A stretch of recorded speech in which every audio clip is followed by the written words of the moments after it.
Good morning, and thank you for coming. I'm Christopher Hart, and it is my privilege to serve as the acting chairman of the National Transportation Safety Board. This morning, I will discuss the findings of our investigation into the grade crossing collision that occurred on May 28, 2013, here in Rosedale, Maryland. I'm joined in the audience today by my staff from our Offices of Highway Safety and Rail, Pipeline, and Hazardous Materials, who have done an outstanding job investigating this accident. Excuse me. We are holding today's press conference here to highlight the importance of grade crossing safety. As we describe the effects of this crash, take a look at the photos from the scene. Then think more about the densely populated areas, such as Baltimore or other nearby major cities. Grade crossing collisions too often result in derailments, and when trains transporting hazardous materials derail, the consequences can multiply. In recent years, we've seen numerous high-profile derailments involving hazardous materials. Many involve property damage and evacuations. For some, we may still not know the full health effects. Across our northern border, a train carrying crude oil derailed in Lac-Mégantic, Quebec, Canada, killing dozens and destroying much of the town. In 2012, more than 210,000 grade crossings were in use in the United States. 232 people died in highway, railroad, grade crossing accidents. We know that large trucks are overrepresented in such accidents, and furthermore, grade crossing accidents involving large trucks are 3 times more likely to result in a derailment. In the Rosedale accident, a grade crossing accident involving a large truck unfortunately did result in a derailment, which in turn resulted in hazardous material release and an explosion. Today, I will describe the events that led to this grade crossing collision and the probable cause. The problems that led to this grade crossing crash could lead to future recurrences. That's what we're here to prevent. The recommendations that you will hear about today, if acted upon, can help prevent or mitigate similar accidents.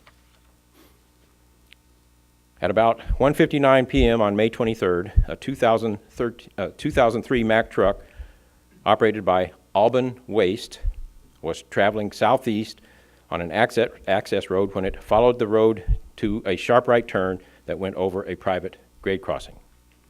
The grade crossing consisted of 2 tracks and was marked on each side with a crossbuck sign. So you can see the southwest direction of the train followed by a turn to, southeast direction by the truck on the side road, and then followed by a right turn going to the northeast across the track.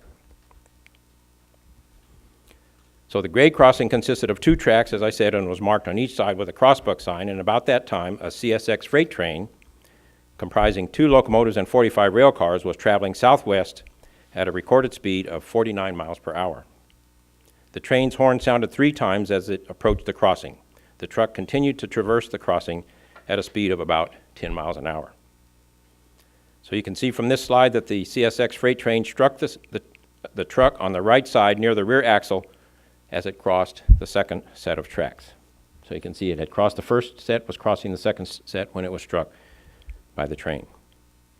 The impact caused the truck to rotate and overturn before coming to rest on the embankment on the northwest side of the tracks. The first 15 cars of the train derailed, and a post-crash fire ensued. 3 of the 15 cars contained hazardous materials, including the 7th car, which resulted in its cargo of sodium chlorate, which released its cargo of sodium chlorate crystal. The 9th through 12th cars released terephthalic acid, which is a white powder. It's not defined as a hazardous material, but terephthalic acid can react with sodium chlorate. About 5 minutes after the collision and the start of the fire, an explosion occurred. The blast shattered windows and damaged property as far as almost a half mile from the site of the collision. The 50-year-old truck driver was seriously injured. 3 workers in a building adjacent to the railroad tracks and a Maryland Transportation Authority police officer sustained minor injuries. Again, imagine how much worse this accident could have been if it had happened in a more densely populated area. During the course of our investigation, we uncovered numerous safety issues. These 4 are by no means the full set. Other issues are explained in more depth in our report, which I would commend to you, but I'm going to talk about these 4 issues today. the responsibilities of truck drivers at highway railroad grade crossings, distraction from the use of hands-free cell phones, safety systems at private grade crossings, including signage, vegetation clearance, and geometry of the highway, and the safety and oversight of trucking companies when they first enter the motor carrier industry. This is the approach to the grade crossing in the direction that the truck was heading, so that you're looking at the sharp right turn just before going over the track. The red circle highlights the location of the crossbuck sign. The truck driver traversed this crossing several times every day. He told investigators that instead of stopping, he typically relied on the sound of the train horn to alert him if a train was approaching.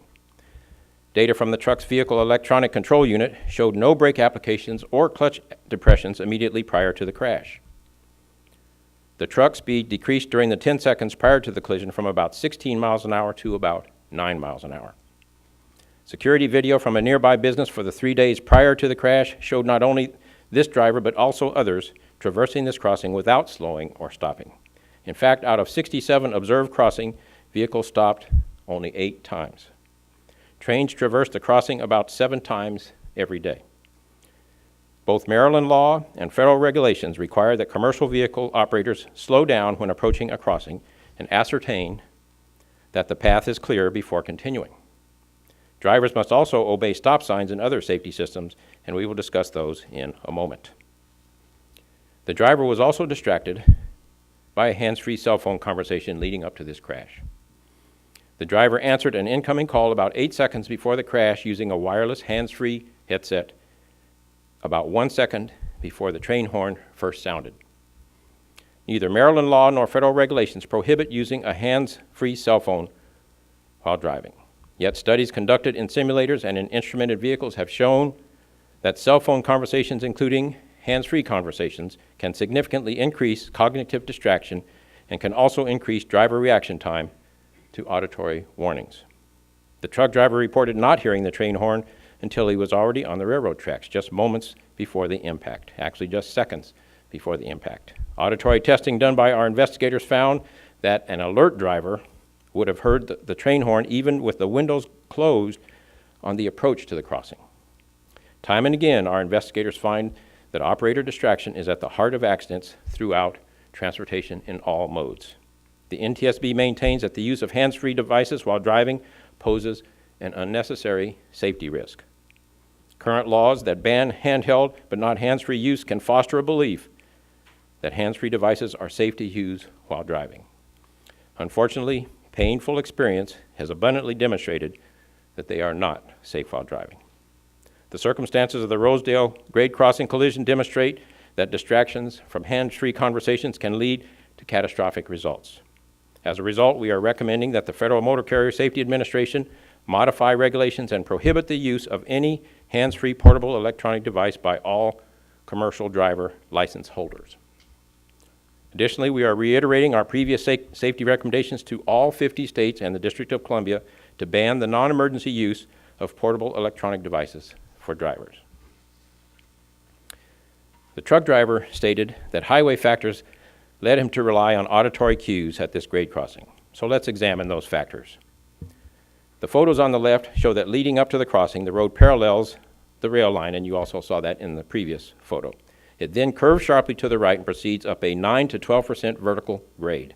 On the right side of the roadway are trees and thick vegetation.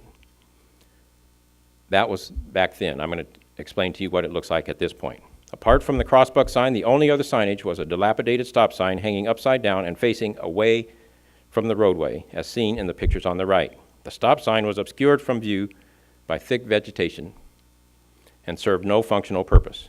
Again, as I mentioned before, drivers stopped at this crossing only 8 out of 67 times in the previous 3 days. After conducting a 3-dimensional survey of the crossing and conducting line-of-sight testing, we concluded that the vegetation and the sharp horizontal curve near the grade crossing limited the truck driver's ability to see oncoming trains on this approach. We also learned that there was a lack of clear delineation of oversight responsibility for the design, maintenance, vegetation clearance, and implementation of safety systems at this private grade crossing. The design and maintenance of such crossing of such crossings are typically governed by agreements between private landowners and the railroads. In this accident, neither CSX, the private landowner, nor the state of Maryland accepted responsibility for clearing vegetation or posting signage at the crossing. Despite the seriousness of this crash, the issue was not resolved, and another collision occurred at the very same crossing about 2.5 months later on August 5th, 2014. After the crash on August 5th, our investigators documented the scene. The condition of the crossing had not substantially changed since the May 2013 accident. I think I made a mistake when I said 2014. I meant to say 2013. August 5th of 2013 was the subsequent crash about 2.5 months after the first one. So after that crash, our investigators documented the scene, and we found the condition of the crossing had not substantially changed since the May accident, 2.5 months before, as seen on the left. Fortunately, there were no serious injuries and no train derailment in the August collision. But it wasn't until after that collision that CSX took steps to improve the visibility of the crossing, as seen on the right in this slide. And in addition, the new stop signs and signs that read "Private Crossing - Look" were installed at both approaches to the crossing. So finally, after the second occurrence within 2.5 months, some action was taken to improve the situation. The crossing where this collision occurred is considered a private crossing. As part of our investigation, we reviewed 4 grade crossings within 2 miles east of the collision site. 3 of the crossings shown here were also private crossings. A total of 31 crashes occurred at these 4 crossings and the Rosedale accident crossing between 1975 and 2012. 19 of these crashes involved heavy trucks, and as I mentioned, the likelihood of a derailment significantly increases with heavy trucks. An inspection of the nearby crossings after the May 2013 collision showed that visibility at the 3 private crossings was restricted by overgrowth or vegetation on the railroad right-of-way. There are more than 80,000 private grade crossings in the United States. That's about 38% of all grade crossings. Moreover, about 1/5 of these private crossings go through urban areas, which is defined as an area with a population of at least 50,000. Private grade crossings are not held to the same safety standards as public grade crossings. However, as demonstrated in this crash, the damage caused by collisions at private grade crossings can extend well beyond the private land and threaten the safety of neighboring communities. The NTSB has long called for safety improvements at private grade crossings. In 1998, we studied 60 grade crossing crashes and addressed both the relationship between inadequate sight distance and crashes and the need to establish clear responsibility for the safety of private crossings. In 2006, a Federal Railroad Administration inquiry into private crossings acknowledged risks at private crossings and the need for improved standards, but unfortunately, very few changes have occurred. Because private grade crossings continue to pose a risk to the safety and health of motorists, train crews, and train passengers, as well as to the surrounding communities, actions are needed to identify high-risk private grade crossings and to implement safety improvements at the local level. As a result of this investigation, we have developed a comprehensive set of safety recommendations to address the safety of private grade crossings. That's the function of the NTSB. Once we do an investigation, is to issue recommendations to try to prevent the accident from happening again. So we did it at several levels. At the local level, we are making recommendations to the state of Maryland and to CSX Railroad to work with private landowners to conduct engineering studies of this grade crossing and the 3 adjacent grade crossings that I showed in the previous slides, and to take action to improve their safety, such as removing visual obstructions, installing signage, and altering roadway geometry. To ensure adequate sight distance at grade crossings nationwide, we are recommending that all 50 states enact legislation adopting all elements of the Federal Railroad Administration's model law, which is known as the Adequate Sight Distance at Passive Highway Rail Grade Crossings Act. This model law was published in 2011 by the Federal Railroad Administration, but in the 3 years since then, no states have adopted it. And you notice the title of this is Passive Highway Rail Grade Crossings, and passive means crossings that have no gates. Since the railroad industry has an important stake in ensuring the safety of private grade crossings, we are recommending that the Association of American Railroads and the American Short Line and Regional Railroad Association develop a model program for railroads to evaluate the safety of private grade crossings in their territories, including identifying visibility instructions and other factors that increase the risk of grade crossing collisions, and that they work with the landowners and communities to mitigate those risks. Finally, we need good data to identify the highest risk private grade crossings, so we are recommending that the Federal Railroad Administration require that equivalent levels of reporting for both public and private grade crossings in order to understand what's happening at both, and that they develop a system that uses grade crossing inventory and accident history to provide annual crash prediction estimates and make the results easily accessible to the states, the railroads, and to the public. Another issue in this investigation is the federal oversight by the Federal Motor Carrier Safety Administration of new entrant carriers, such as Albin Waste, the company that operated the truck in this collision. Albin Waste entered the new entrant program an 18-month safety monitoring period on April 1st, 2011. On November 21st of 2011, the carrier failed its new entrant safety audit, which was conducted by the Maryland State Police. However, despite a series of and consistent pattern of safety deficiencies, the carrier was allowed by the Federal Motor Carrier Safety Administration to continue to operate. We have seen such cases in previous investigations, and we know that stronger oversight of new entrants is needed in order to ensure that carriers address safety deficiencies in a timely fashion and are swiftly placed out of service if they fail to improve. Unsafe companies that cannot or will not correct safety issues do not belong on our roads and highways. As a result, we have made a series of recommendations to the Federal Motor Carrier Safety Administration to require a full compliance review of new entrants that fail their safety audits, fail their corrective action plans, or are issued expedited action letters.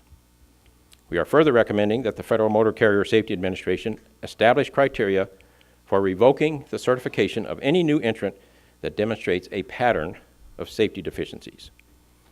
We are also reiterating previous recommendations to the Federal Motor Carrier Safety Administration to require all new motor carriers seeking operating authority to demonstrate their safety fitness prior to obtaining a new entrant operating authority by meeting a number of minimum requirements. And finally, as part of the new entrant safety audits, the Federal Motor Carrier Safety Administration should incorporate a structured process such as the safety management cycle to identify the root cause of safety risks and maintain an effective safety assurance program. Based upon our investigation, the board unanimously adopted the following probable cause. The National Transportation Safety Board determines that the probable cause of the Rosedale, Maryland crash was the truck driver's failure to ensure that the tracks were clear before traversing the highway railroad grade crossing. Contributing to the crash were the truck driver's distraction due to a hands-free cell phone conversation, the limited sight distance due to vegetation and roadway curvature, and the Federal Motor Carrier Safety Administration's inadequate oversight of Albin Waste, LLC, which allowed the new entrant motor carrier to continue operations despite a serious and consistent pattern of safety deficiencies. Contributing to the severity of the damage was the post-crash fire and the resulting explosion of a rail car that carried sodium chlorate, which is an oxidizer. As the collision here in Rosedale makes clear, many failures often combine to result in an accident. Identifying and addressing those failures that we encounter is necessary to prevent recurrences. In this case, a driver missed auditory cues because he was distracted. He said he relied on auditory cues because visual information was unavailable due to the curvature of the road and the vegetation. Visual information was unavailable because neither CSX nor the private landowner nor the state of Maryland accepted responsibility for clearing the vegetation or for posting signage. The NTSB issued or reiterated recommendations that addressed these and other failures that resulted in this collision. The more of these failures that we identify and address, the more likely we are to avoid such an accident nearby or within one of our urban centers or anywhere else that people work and live. This presentation only covered the highlights of our comprehensive investigation. I encourage all of you to go to our website for the complete accident report, which fully covers the findings and discusses other important safety issues that I did not specifically discuss today. With that, I would like to thank American Legion Post 180 for allowing us to host this press conference here, and I'm happy at this point to take any questions you may have. Does CSX bear any responsibility? The question is, does CSX bear any responsibility? There is very little clarity regarding who bears responsibility at private grade crossings between the property owner, the railroad, and the federal government. We contend that everybody plays a role in this, but we need some clarity, because otherwise what we're going to see is everybody's pointing at everybody else and nobody gets it fixed. But a follow-up to that, does the train operator bear any responsibility? The question is, does the train operator bear any responsibility? And as I said, the railroad is certainly one of the responsible parties. It's the railroad's track. The railroad owns the track and the right-of-way, and they are certainly one of the ones that need to be in that equation. But what we need is clarity, so that there is no question about who is responsible for clearing the vegetation, who's responsible for the roadway geometry, who's responsible for the upclimb, the ascent and descent from the track, all of the aspects that could contribute to a grade crossing collision. So that what we need is clarity, so that there is no confusion about who's in charge here. Based on what you saw that day, the train operator was one, the conductor operates the train safely, didn't do all he could to prevent the collision. And the question is, did the train operator do all he could to prevent the collision? And as I mentioned, the train operator was on the cell phone at the time, so we would say the cell phone was a distraction. I'm sorry. Okay, let me restate that. The train operator, okay. Yeah, the train operator did all he could, which was to hit the emergency stop and try to stop as quickly as possible. So I apologize for the incorrect answer. Was the CSX train ditch lights on? Would that have helped if the gentleman driving over the track would have seen the train? The question is about the ditch lights on the train. As far as we know, the ditch lights were on the train. Sir, Yes, please. while you're an investigative board, are you considered a regulatory board? Why recommendations to others, and are there any teeth behind those recommendations? Any common sense expectation that those will be followed? The question is, we are an investigative body. We investigate accidents. Are we also a regulatory body? The answer to that is no. Congress created us to provide the answers to what caused the problem, so that we can put out recommendations and prevent them from happening again, with a single focus of safety.